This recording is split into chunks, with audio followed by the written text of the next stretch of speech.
Qëllimi i joni vetme është që të kërkojmë drejtësi dhe solidarizohemi me Hashim Thaqin, Kadri Veselin, Jakub Krasniqin, Recep Selimin dhe gjithë të tjerë që pa drejtësisht po mbahen në gjykatën speciale pra në Hagë.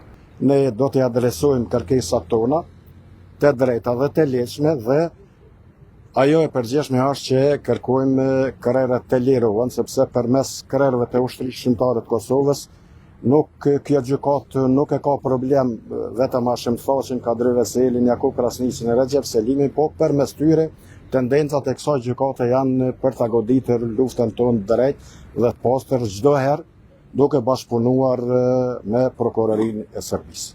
Konform ligjit për organizimin e protestës kemi adresuar dy kërkesa madje në qytetin e Shkupit se konform ligjit për veçëverinë lokale për sheshet dhe bulevardet kompetent është qyteti i Shkupit.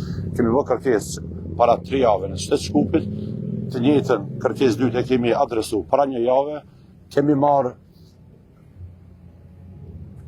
një konkluzion për ta paguajtur taksën komunale, gjë që e kemi bën, dhe presim procesi sipër për të na dhënë lejen.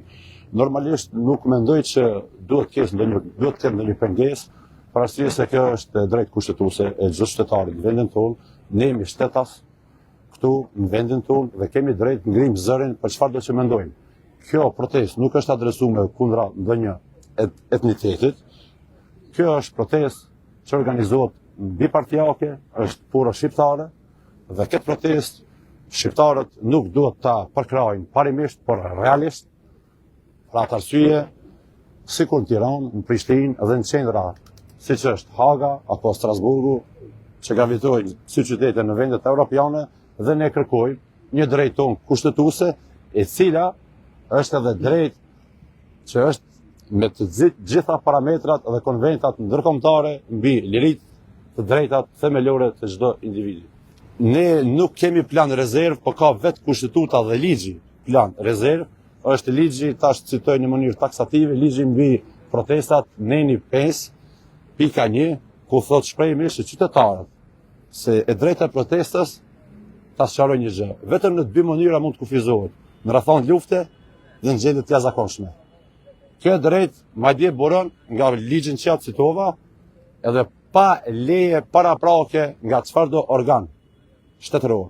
Vetëm me njoftim paraprak 24 orë apo 48 orë drejtuar Ministrisë Punëve të Brendshme. Por ne kemi bërë kërkesë në mënyrë ligjore, pa isemi me leje, siç i ka hije një vendit, një shoqërie dhe një shteti që aspiron për të bërë pjesë e Bashkimit Evropian.